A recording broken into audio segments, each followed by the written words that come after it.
अस्सलामु अलैकुम वरहमतुल्लाहि वबरकातुहू। अल्हम्दुलिल्लाह अल्हम्दुलिल्लाहि नहमदुहु व नस्तईनुहु व नस्तगफिरुहु व नु'मिनु बिही व नतवक्कलु अलैहि व नऊज़ु बिल्लाहि मिन शुरूरि अनफुसिना व मिन सय्यिआति अमालिना। मन यहदिहिल्लाहु फला मुदिल्ल लहु व मन युद्लिल्हु फला हादिय लहु व नशहदु अल्ला इलाहा इल्लल्लाहु वहदहु ला शरीक लहु व नशहदु अन्न सय्यिदना व सनदना व हबीबना व कुर्रता अयुनिना मुहम्मद सल्लल्लाहु तआला अलैहि व अला आलिहि व अस्हाबिहि व बारक व सल्लम तस्लीमन कसीरन कसीरा।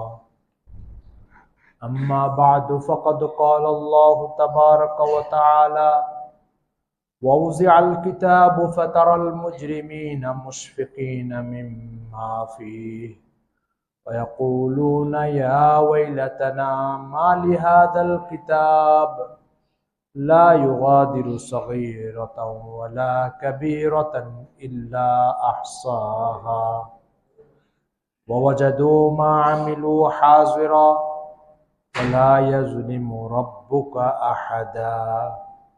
सदक़ल्लाहु मौलानल अज़ीम व सदक़ रसूलुहुन नबियुल करीम व नहनु अला ज़ालिका मिनश शाहिदीन वश्शाकिरीन। अल्हम्दुलिल्लाहि रब्बिल आलमीन। মহান আল্লাহ তাআলার বড় মেহেরবানি,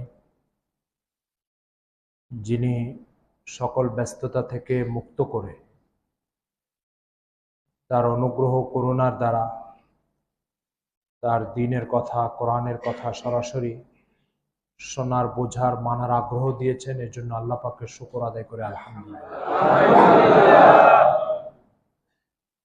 আজকে যে আয়াতটা আমরা তেলাওয়াত করেছি এটা সূরা কাহফের আয়াত নম্বর ৪৯, পারা নম্বর হচ্ছে ১৫। আয়াতের সরল অনুবাদটা আগে বলি। আল্লাহ তাআলা বলছেন, ওয়াউজিআল কিতাব, কিয়ামতের দিন প্রত্যেক ব্যক্তির সামনে তার আমলনামাকে রাখা হবে।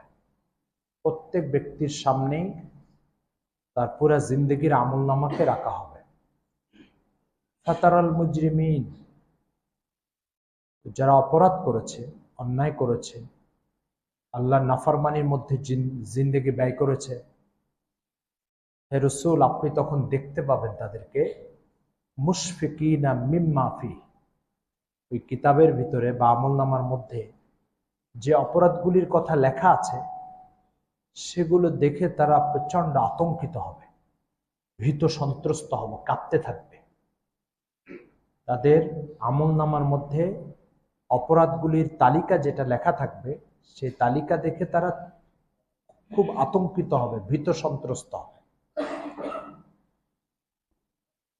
প্রথম কথা কি হবে? ইয়া ওয়াইলাতানা মা লিহাযাল কিতাব লা ইউগাদিরু সগীরাতাও ওয়ালা কাবীরাতান ইল্লা আহসাহা। তো চাহে আফসোস, হায় দুঃখ, কষ্ট, হতাশার। মা লিহাযাল কিতাব, এই আমলনামা আবার কেমন আমলনামা?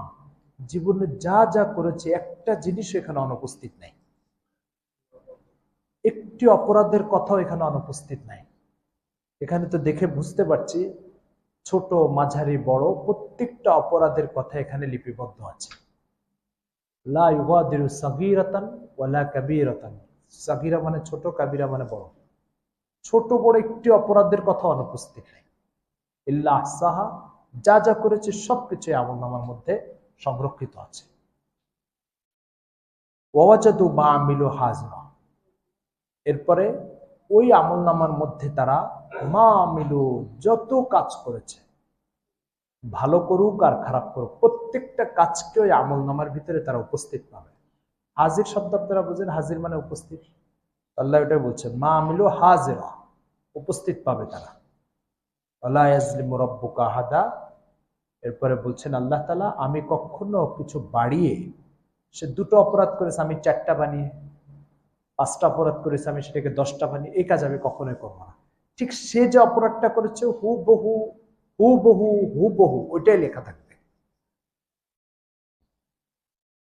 এটা তো গেল। এই সূরা কাহফের আরেকটা জায়গা আছে যে আল্লাহ তাআলা যখন তার সামনে তার আমলনামাটা খুলবেন, খোলার সাথে সাথে তাকে বলবেন, ইকরা কিতাবাক, তোমার এই পাপের আমলনামাটা পড়ো তুমি। তো সে পড়বে, পড়ার পর আল্লাহ তাআলা বলবেন, কাফা বিনাফসিকা লিয়াউমা আলাইকা হাসিবা, আর আজকে পড়ার পরে তুমি সিদ্ধান্ত দাও, আমি বিচার তো এখন করব না, পরে করব, আমার বিচারের আগে তুমি সিদ্ধান্ত দাও এই আমলনামা অনুযায়ী তোমার ঠিকানাটা কোথায় হওয়া উচিত, এই আমলনামাটা অনুযায়ী তোমার ঠিকানা কোথায় হওয়া উচিত এটা তুমি সিদ্ধান্ত দাও। কাফা বিনাফসিকা লিয়াউমা আলাইকা হাসিবা, কাফা মানে যথেষ্ট। আজকে এই ব্যাপারে ফয়সালা দাতা হিসাবে তুমি যথেষ্ট, তুমি বলো যে এই আমলনামার হিসাবে তোমার ঠিকানা কোথায় হওয়া উচিত। প্রথম যে কথাটা সেটা হচ্ছে, কোরআনের ব্যাপারে আপনাকে 2টো কথা পরিষ্কার ধারণা রাখতে হবে। কোরআনের ব্যাপারে একটা কথা মনে রাখতে হবে, লা ইয়াতিহিল বাতিলু মিন বাইনি ইয়াদাইহি ওয়ালা মিন খালফিহি তানজিলুম মিন আজিজিন হাকিম। আল্লাহ তাআলা বলেন, কোরআনের ভিতরে কখনো অসত্য, অবাস্তব, অগ্রহণযোগ্য কোনো কথা কোনোদিনই কোরআনের মধ্যে আসে না। যা বলে সেটা শতভাগ বাস্তব কথা বলে, কল্পনা প্রসূত কথা, ধারণা প্রসূত কথা, প্রবল ধারণা হলেও হতে পারে, এই ধরনের কোনো কথা কোরআন বলে না। কোরআন যেটা বলে সেটা অতীতের বাস্তবতা ঘটে গেলে সেটাকে যেভাবে বর্ণনা করে, আগামীর বাস্তবতাটাকে ওইভাবেই বর্ণনা করে কোরআন। কেন? তানজিলুম মিন আজিজিন হাকিম, মস্ত বড় পরাক্রমশালী এক মালিকের পক্ষ থেকে নাজিল করা হয়েছে। আর ওই মালিকের যেহেতু কোনো ভুল হয় না, তার নাজিলকৃত কোরআনের মধ্যে কখনো কোনো ভুল হয় না। এটা একটা কথা। আর আরেকটা কথা হচ্ছে যে কোরআনের একটা বৈশিষ্ট্য হচ্ছে, ঠিক আপনি এখানে বসে আপনার বেডরুম, যে রুমে আপনি আজকে রাত্রে যে ঘুমাবেন, সেই বেডরুমটা আপনার নজরের সামনে নেই, কিন্তু জিজ্ঞাসা করলে আপনি পুরোপুরি বলে দিতে পারবেন যে সেখানে খাটটা কোন সাইডে বিছানো, শোকেসটা কোন সাইডে, ওভার ড্রয়ারটা কোন সাইডে, তারপরে দরজাটা কোন সাইডে, বাথরুমটা কোন সাইডে, সবার আপনার মানে কল্পনা ও চিন্তার জগতে বেডরুমের পুরো স্ট্রাকচারটা আছে না নাই? সুতরাং আপনাকে বলতে বলে এক্ষুনি আপনি বলে দিতে পারবেন। ঠিক আপনার বেডরুমের স্ট্রাকচারটা যেভাবে আপনার কল্পনার জগতে একদম স্পষ্ট, কোরআন হচ্ছে আখিরাতের অনন্তকাল, মৃত্যুর পর থেকে নিয়ে অনন্তকাল পর্যন্ত পুরা আখিরাতের জগতের স্ট্রাকচারটা যদি আপনি কোরআনের মধ্যে দেখেন, তো আপনার বেডরুমকে যেভাবে আপনার কল্পনার জগতে এখানে বসে হাজির করতে পারবেন, কোরআন পড়লে আখিরাতের পুরো জগৎটাকে আপনি এইভাবে কল্পনার জগতে হাজির করতে পারবেন। এই জন্য কোরআন হচ্ছে এমন একটি জ্বালানা যেটা দিয়ে তাকালে পুরো আখিরাতের জগৎকে দেখা যায়, পুরো আখিরাতের জগৎকে দেখা যায়। এই জন্য কোরআন আখিরাতের সকল পাঠ শুরু থেকে শেষ পর্যন্ত পুরা বিস্তারিত বলে থাকে। এখানে কোরআন ওই আমলনামা হাতে পাওয়ার পরে যে অবস্থাটা হবে সে অবস্থাটা চিত্রায়িত করেছে। মানে আখিরাতের একটা দীর্ঘ টাইমের একটা অংশ হচ্ছে যে ব্যক্তির হাতে তার আমলনামা দেওয়া হবে, তখন তার বক্তব্য ভাবমূর্তি কি হবে, তো সেই অংশটা এখানে চিত্রায়িত করেছে। ফলে এটা কোনো কল্পনা প্রসূত কথা না, এটা কোনো ধারণা প্রসূত কথা না, এটা হচ্ছে যেই মালিক এই ঘটনাটা ঘটাবেন তিনি ঘটার আগেই আমাকে জানিয়ে দিয়েছেন যে এই হবে। সেখানে যার ভাগ্য ভালো সেটার আলোকে পরিবর্তন হয়ে যাবে, যার ভাগ্য খারাপ সের ভিতরে হারিয়ে যাবে। চলেন, প্রশ্ন হচ্ছে যে এখন থেকে ধরেন 200 বছর 300 বছর আগে যে সমস্ত কোরআনের ব্যাখ্যাকারকগণ মুফাসসিরিনরা কোরআনের ব্যাখ্যা লিখেছেন, তাদের কিতাবে এই আয়াতের তাফসির আপনি খুঁজতে গেলে ওনার একটা প্রশ্ন করেছেন ওখানে। আচ্ছা, একটা লোক 100 বছর হায়াত পেয়েছে, কত শত হাজার অপরাধ সে করেছে, প্রতিদিন অসংখ্য অপরাধে সে লিপ্ত ছিল, এত অপরাধকে একটা বইতে একটা ইসে যদি সংরক্ষণ করতে যায় তো এটা কত বড় হবে, এটা কিভাবে সম্ভব? সব মুফাসসিররা এই প্রশ্ন তুলে তাদের তাফসিরের কিতাবে জবাব লিখেছেন যে আল্লাহ তাআলা সারা পৃথিবীকে সৃষ্টি করতে পারেন, সে আল্লাহ তাআলা এটাকেও সৃষ্টি করতে পারবেন, এই ব্যবস্থা করতে পারবেন, তিনি তার সক্ষমতার কথা জানিয়ে দিয়েছেন। আজকে যারা তাফসিরের কিতাব লিখছে তাদের আর এই কথা বলা লাগছে না। কেন বলা লাগছে না? বলা লাগছে না যে কম্পিউটার আর মোবাইলে একটা জায়গায় শুধু আঙ্গুল লাগালে, ঠিক আছে, কত পৃষ্ঠা বেরিয়ে আসবে বলেন? একটা বই আপনি আপনার কম্পিউটারে সেভ করেছেন 1000 পৃষ্ঠার, দুটো বই সেভ করেছেন 2000 পৃষ্ঠার, ঠিক আছে, কতটুকু জায়গা লাগে এর জন্য? তো মানুষের মেধা যদি সামান্য একটু জায়গার ভিতরে 2000 পৃষ্ঠা সেভ করে ফেলতে পারে, তো আল্লাহ তাআলা 100 বছরের ডিটেলস বর্ণনা সেভ করার জন্য কত জায়গা দরকার আল্লাহ বলেন, তাই না? আজকাল মুফাসসিরিনদের কার এটা বলা লাগে না কেন? আজকাল মুফাসসিরিনরা বলে, আরে আগে তো কোরআনের ব্যাখ্যাকারকরা বলতো আল্লাহ ক্ষমতার মালিক, তিনি এটা পারবেন। এখনকার মুফাসসিরিনরা বলে, আরে এটা তো মানুষই পারে, তো আল্লাহ পারবে না কি জন্য? এটা তো মানুষই পারে। এখান থেকে একটা কথা বোঝা গেল যে বিজ্ঞানের যত অত্যাধুনিক আবিষ্কার মানুষের নজরের সামনে আসবে, তত ইসলামের আকীদা ও বিশ্বাসগুলোর বাস্তবতা তত ফুটে উঠবে, তত বেশি ফুটে উঠবে। ফলে এখন আর শুধু আল্লাহ জানে এটা বলা লাগে না, এখন বলে যে মানুষ চেষ্টা করলে এটা পারে, সুতরাং এটা অবাস্তব অবিশ্বাস্য কিছু নয়। একসময় আপনার এখন থেকে ধরেন 1200 বছর আগে ইসলামের ইতিহাসে একটা বাতিল ফেরকা পাওয়া যায়, বাতিল দল, তার নাম মুতাজিলা। কোরআনে যখন আল্লাহ তাআলা বলছেন যে ওয়ানাজাউল মাওয়াজিনাল কিসতা লিয়াউমিল কিয়ামা, কিয়ামতের দিন আমি নেক কাজ আর খারাপ কাজ, ভালো কাজ মন্দ কাজ, এটা দাড়িপাল্লা তৈরি করব এবং সেখানে প্রত্যেকের নেক কাজ ভালো কাজ ওজন করা হবে। এরা প্রশ্ন তুলেছিল, কোরআনের এই কথাটা কেমন কথা? কোনো কিছু ওজন করতে হলে তো তার একটা দেহ লাগবে, শরীর লাগবে, দৈর্ঘ্য প্রস্থ লাগবে, আমলের তো কোনো দেহ নাই, এটা কিভাবে ওজন সম্ভব? এই প্রশ্নগুলো ওরা একসময় ব্যাপক আকারে করতো, যেটা মানুষের দিলের ভিতরে কোরআনের এই সিদ্ধান্তগুলির ব্যাপারে সংশয় সৃষ্টি করত। আজকাল কোনো কিছু মাপার জন্য কি তার দেহ লাগে? আপনার জ্বর হয়েছে, জ্বর মাপতে হলে কি দেহ দরকার আছে জ্বরের? আপনার ভিতরে রক্তে কোলেস্টেরল হয়েছে, মাপার জন্য দাড়িপাল্লা লাগবে? আপনার ডায়াবেটিস কত, মাপার জন্য এই ডায়াবেটিসের কোনো দেহ লাগবে? তাপমাত্রা এখন কত ডিগ্রি তাপ, কোনো দেহ লাগতেছে তাপের? বাতাস কত ডিগ্রি গতিবেগে, বাতাস কত গতিতে প্রবাহিত হচ্ছে, এটার জন্য বাতাসের দেহ লাগবে? পৃথিবীর কোনো কিছু এখন দেহ লাগে না, দেহ ছাড়াই মাপা যায়। ওদের এই প্রশ্নটা তখন মানুষ খুব গিলেছে। আজকের এই বিজ্ঞানের অত্যাধুনিক যুগে যখন সব জিনিসে মাপা হচ্ছে অথচ তার কি নাই, দেহ নেই। এমনকি এখন এরকমও মাপা হচ্ছে, মানে মেশিন আবিষ্কার হয়েছে যে আপনার পেরেশানির কারণে মন খারাপ, তো আপনার খারাপ কতটুকু এটাও মাপা হচ্ছে এখন। মন খারাপ ওনার কতটুকু, কত ডিগ্রি খারাপ হয়েছে ওনার মন, এটাও মাপা হচ্ছে। এখন এত কিছু মাপা হচ্ছে যেটা দেহ নেয়, ফলে এই যুগে এই প্রশ্ন অবান্তর।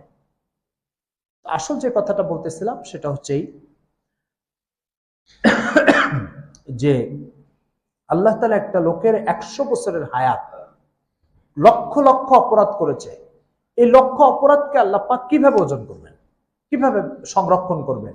এত বড় যদি একজনের বই হয়ে যায়, তাহলে আদম আলাইহিস সালাম থেকে নিয়ে কিয়ামত পর্যন্ত প্রত্যেকটা লোকের অপরাধ সংরক্ষণ করার জন্য যে বই দরকার, সে বই দিয়ে তো কিয়ামত ভরে যাবে। এরকম চিন্তা এখন আর করার সুযোগ নেই। এখন আপনার 100 না 1000 বছরের লাইফের সংরক্ষণ মাত্র ছোট্ট একটা ফোল্ডারে করা সম্ভব, ছোট্ট একটা ফোল্ডারে। এই জন্য এটা যদি মানুষের জন্য সম্ভব হয় তা আল্লাহ তাআলার জন্য আরো বেশি সম্ভব। যাক, এটা তো গেল একটা পার্ট, কিন্তু আসল যে পার্টটা সেটা হচ্ছে কোরআন বলছে লা ইয়াতিল বাতিল, কখনো কোনো অবাস্তব অগ্রহণযোগ্য কথা কোরআনে আসে না।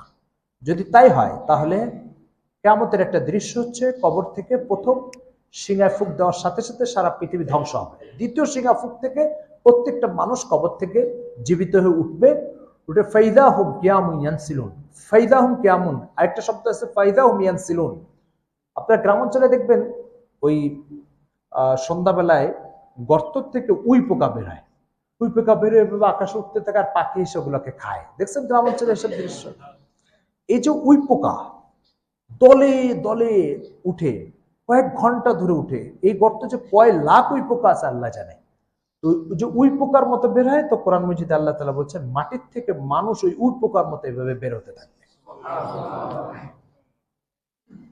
তো বের হওয়ার পরে এরা আপনার সব উদ্ভ্রান্তের ন্যায়, কারোর পরনে পোশাক থাকবে না, কারোর পায়ে জুতা থাকবে না, এইভাবে উদ্ভ্রান্তের ন্যায় নারী পুরুষ দৌড়াতে থাকবে। এই ঘটনা যেদিন রাসূল সাল্লাল্লাহু আলাইহি ওয়াসাল্লাম হযরত আয়েশা সিদ্দিকাকে জিজ্ঞেস করেছেন, সেদিন আয়েশা সিদ্দিকা জিজ্ঞেস করছে, ইয়া রাসূলুল্লাহ, মানুষের পরনে কোনো পোশাক থাকবে না? আল্লাহ রাসূল বলছেন, ইয়া আয়েশাতু আল আমরু আশাদ্দু মিন যালিক মিন আন ইয়ানজুরা বাযুহুম ইলা বাযিন। বলছে আয়েশা, তুমি ভাবছো পোশাক থাকবে না তাই একে অপরের সামনে লজ্জাস্থানের দিকে তাকাতাকি করবে? আরে তুমি কি বলো, সেদিনের ভয়াবহতা এত কঠিন দিন হবে, এত বেশি হবে ভয়াবহতা, যে মানুষ মানুষের লজ্জাস্থানের দিকে তাকানোর কোনো চিন্তাই করবে না, এত ভয়াবহ বিষয় হবে সেটা। তো যাই হোক, এইভাবে দৌড়াতে থাকবে। দৌড়াতে থাকার পরে এই কবর থেকে উঠা নিয়ে বিচার শুরু হওয়ার আগ পর্যন্ত, কবর থেকে ওঠা নিয়ে বিচার শুরু হওয়ার আগ পর্যন্ত এক হাদিসে আছে 50,000 বছর টাইম পার হয়ে যাবে। কি কঠিন একটা মুহূর্ত। এই টাইমে যারা অপরাধী হবে তাদের জন্য প্রতিটা মিনিট অত্যন্ত বিষাক্ত মিনিট হিসাবে পার হবে। আর যারা নেক মানুষ হবে তাদেরকে আল্লাহ পাক আরশের নিচে ছায়ার ব্যবস্থা করে। তো এই যে কবর থেকে উঠে যাত্রা শুরু করলো, 50,000 বছর পরে বিচার শুরু হবে। কোনো মৃত্যু নাই, কারো কোনো মৌত হবে না। বিচার শুরু হওয়ার পরে তখন প্রত্যেককে তার আমল নামা দেওয়া হবে। তারপরে এই গল্পটা, এই অবস্থাটা আল্লাহ পাক শোনাচ্ছে। এরপরে কি হবে হচ্ছে, প্রত্যেকের সামনে তার আমল নামা হাজির করা হবে।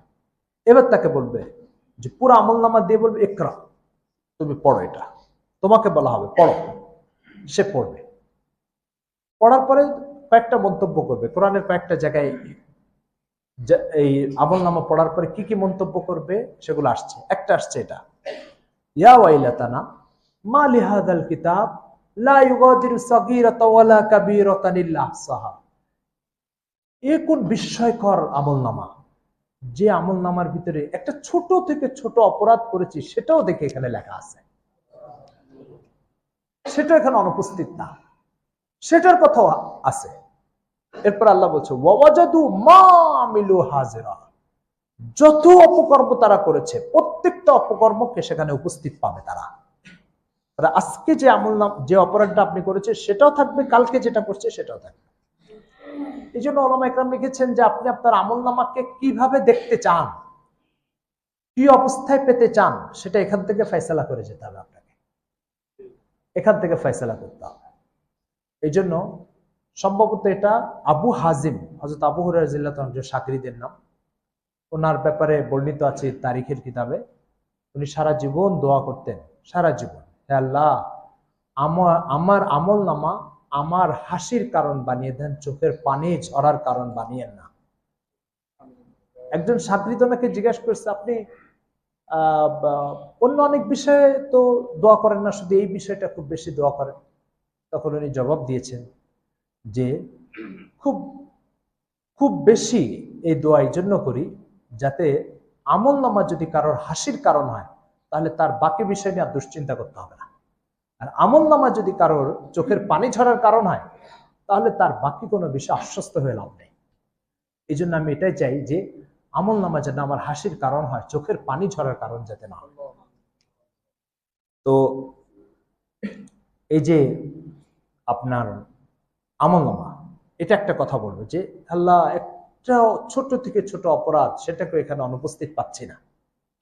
আরেকটা কথা কি বলবে? আরেকটা কথা বলবে যে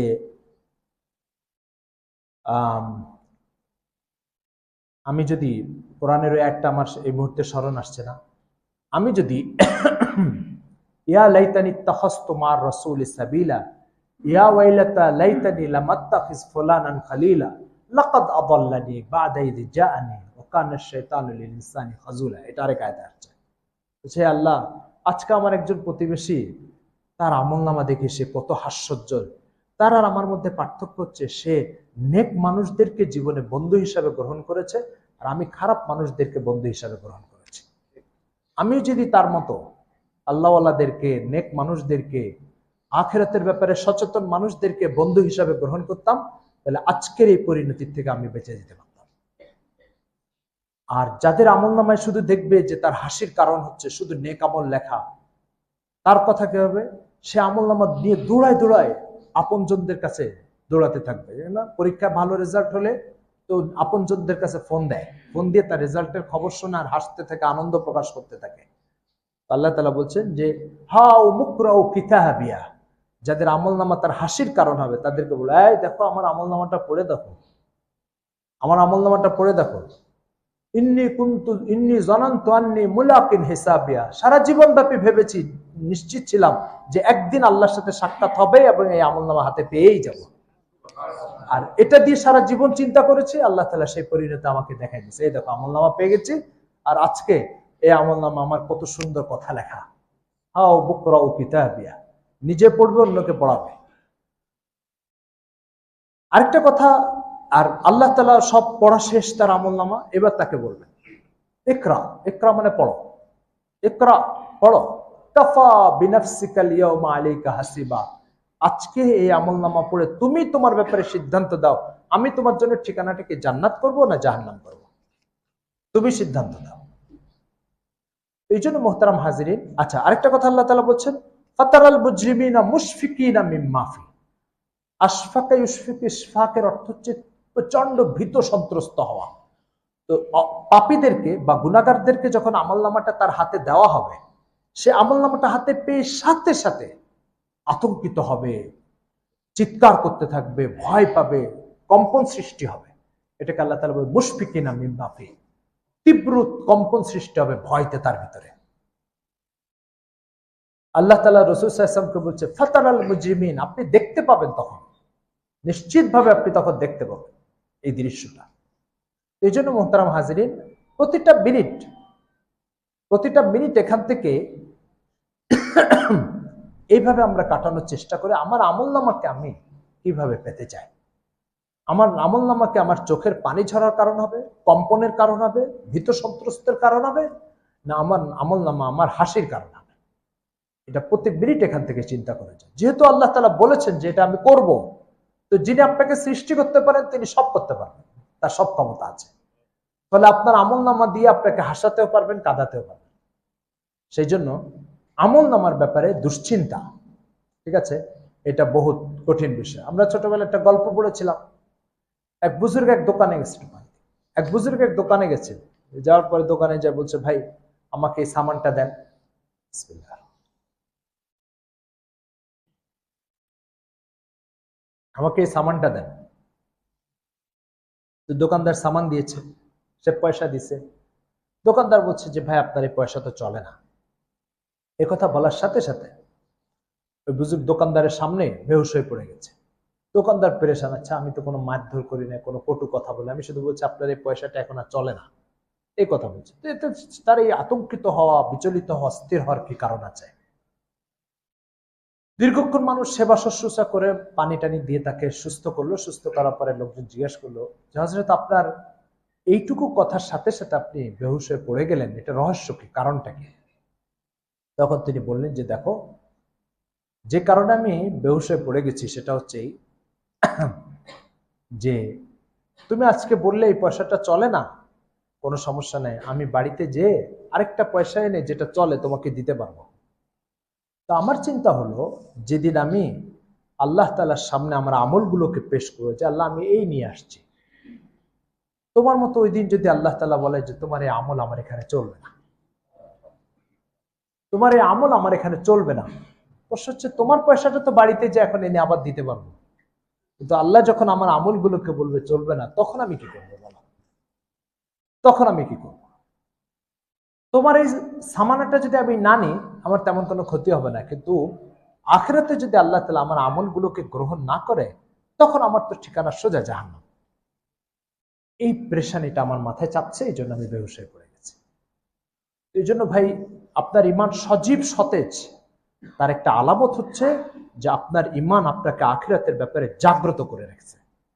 আর যদি কারোর ইমান তাকে আখিরাতের ব্যাপারে ঘুমিয়ে রাখে, তাহলে ইমান সতেজ নয়, ইমানে সজীবতা নাই, ইমানে জোয়ার নাই, এই ইমান ভাটার শিকার।